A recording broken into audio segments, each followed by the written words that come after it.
लोकदेवी करणी माता जी, जिन्हें चारण जाति में देवी हिंगलाज माता का अवतार माना जाता है। इनका जन्म 14वीं शताब्दी में हुआ था। उनका जन्म सुआप गांव में हुआ था। उनका बचपन का नाम रिद्धिबाई था। करणी माता को उनके चमत्कारों और लोक कल्याणकारी कार्यों के लिए जाना जाता है। करणी माता जी का मंदिर जो है वो राजस्थान की उस धरती पर विद्यमान है जहां एक और भारतीय संस्कृति की झलक देखने को मिलती है। इसकी धरती पर हमें बलिदान, शौर्य की झलक देखने को मिलती है। वहीं दूसरी ओर देखें तो यहाँ आस्था लोगों को एक दूसरे के साथ जोड़े रखती है। बीकानेर से 30 किलोमीटर दूर देशनोक में माता जी का मंदिर स्थित है। हम देशनोक में जैसे ही प्रवेश करते हैं, माता जी के मंदिर की भव्यता हमें देखने को मिलती है। करणी माता जी के आशीर्वाद से ही राव बीकाजी ने बीकानेर राज्य की स्थापना की थी। माता जी के मंदिर के ऊपर माता जी का ध्वज लहरा रहा है तथा वहीं पर त्रिशूल भी विद्यमान है। करणी माता जी चूहों की देवी के रूप में जानी जाती है। करणी माता जी के बचपन का नाम रिद्धिबाई था, जो कालांतर में करणी अर्थात अनादि शक्ति स्वरूप देवी हो गया। करणी माता जी के मंदिर के कई रहस्य हैं। मंदिर में हजारों चूहों होने के बाद भी बाहर बड़ी संख्या में लगी दुकानों को कोई नुकसान नहीं होता है। अलग अलग पकवानों से करणी माता जी और चूहों को भोग लगाया जाता है। इन चूहों के चखे प्रसाद को सभी को खिलाया जाता है और आज तक इस प्रसाद से खाने से कोई भी बीमारी नहीं हुई है, बल्कि इस प्रसाद को खाने से माता जी की कृपा से भक्तों के साथ कहा जाता है कि उन्होंने अपनी बुआ की टेढ़ी उंगली को स्पर्श करके सीधा कर दिया था, जिसके बाद उनका नाम करणी पड़ा। करणी माता के चमत्कार और लोक कल्याणकारी कार्य देखें तो करणी माता को देवी हिंगलाज माता का अवतार माना जाता है और वे अपने चमत्कारों के लिए प्रसिद्ध हैं। उन्होंने राव बीकाजी को जांगल प्रदेश में राज्य स्थापित करने का आशीर्वाद दिया था, जिसके बाद में ही बीकानेर शहर की स्थापना हुई।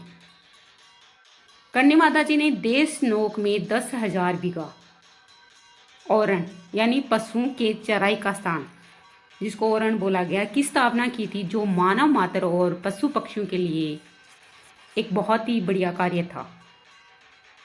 उन्होंने पुगल के राव शिखा को मुल्तान से मुक्त करवाया और उनकी पुत्री रंग कंवर का विवाह राव बीका से करवाया था।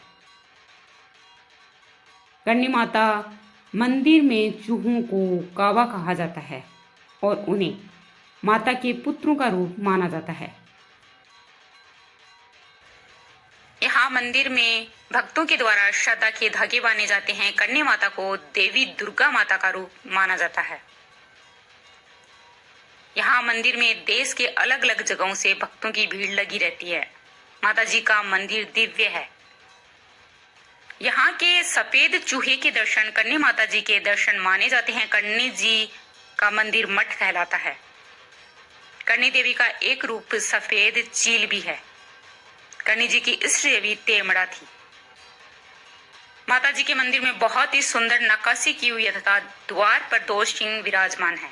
मंदिर में लगभग 25,000 चूहे रहते हैं। इन मंदिर में पाए जाने वाले चूहों को कावा कहा जाता है। करणी माता के मंदिर के पुजारी चारण जाति के होते हैं। भारत में ही नहीं अपितु विश्व में अकेले इस चूहों के मंदिर में चैत्र माह की नवरात्रि और आश्विन माह की नवरात्रि में 2 बार मेला लगता है। गौ रक्षा व सिद्धियों के कारण इन्हें दैवत्व प्राप्त हुआ। करणी माता के मंदिर में श्रावण भादो नामक 2 कड़ाइयां रखी गई हैं। जब भारत पाक का युद्ध हुआ था 1971 वाला, तो यहाँ पे बम लगाए गए थे, लेकिन माता जी की कृपा से एक भी बम नहीं फटा था। माता जी का जन्म 20 सितंबर 1387 ईस्वी में फलोदी जोधपुर में हुआ था। इनके पिता का नाम मेहाजी तथा माता का नाम देवेल देवी था। मेहाजी के कोई पुत्र नहीं था, केवल 5 पुत्रियां थी और वे हमेशा चिंतित रहते थे कि उनके सिर्फ पुत्रियां ही हैं। तो वे पाकिस्तान में हिंगलाज माता के मंदिर में गए तथा माता जी ने उन्हें दर्शन दिया। तो उन्होंने माता जी से अपने सम्मान मांगा। माता जी ने उनको तथास्तु कहा। जब देवल देवी गर्भवती हुई तो उनके जब प्रसव का समय आया तब एक दाई को उनके पास रखा गया। 9 महीने इंतजार करने के बाद भी जब जन्म नहीं हुआ तब एक रात देवल देवी को सपने में माताजी आई और उन्हें कहा कि मैं आपकी पुत्री बनकर आऊंगी। तब 21 महीने के बाद माताजी का जन्म हुआ। इनका नाम रिद्दूबाई था तथा बाद में बड़ी होने पर बुआ जी ने इनका नाम कन्नीबाई रखा। आज ये कन्नीबाई संपूर्ण विश्व में कन्नी माताजी के नाम से जानी जाती हैं। इनका विवाह देपाजी से होना तय हुआ। देपाजी को इन्होंने अपने दिव्य रूप में दर्शन दिए तथा अपनी बहन से विवाह करने के लिए कहा। कन्नी माताजी 151 वर्ष तक जीवित रही थी। 1538 को माताजी ज्योतिर्लिंग हुई थी। मंदिर में जो चूहे रहते हैं उनको माताजी की संतान बताया गया है। हम जब मंदिर में जाते हैं तो हमें बहुत ही सावधानी से पैर को रखकर चलना पड़ता है। अगर चूहे पैर के नीचे आकर मर जाता है तो बहुत ही अशुभ माना जाता है और फिर उसकी जगह चांदी का चूहा चढ़ाया जाता है। सफेद चूहा देखने पर बहुत ही शुभ माना जाता है। मूर्ति जैसलमेर के पीले पत्थर की बनी हुई है।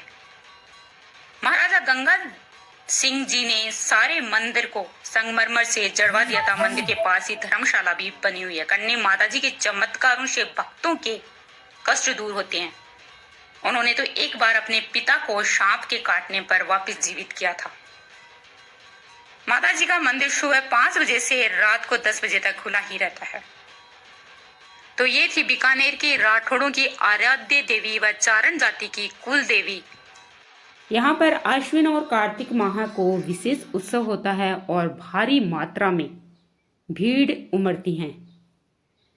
स्थानीय लोगों का मानना है कि सफेद चूहे शुभ होते हैं और उनके दर्शन से मनोकामनाएं पूरी होती है। तो ये थी लोक देवी कन्नी माता जी के बारे में जानकारी। अगर आपको हमारी ये जानकारी अच्छी लगी है तो इस वीडियो को लाइक करें, कमेंट करें, शेयर करें तथा हमारे इस चैनल को सब्सक्राइब ज़रूर करें। आपका बहुत बहुत धन्यवाद।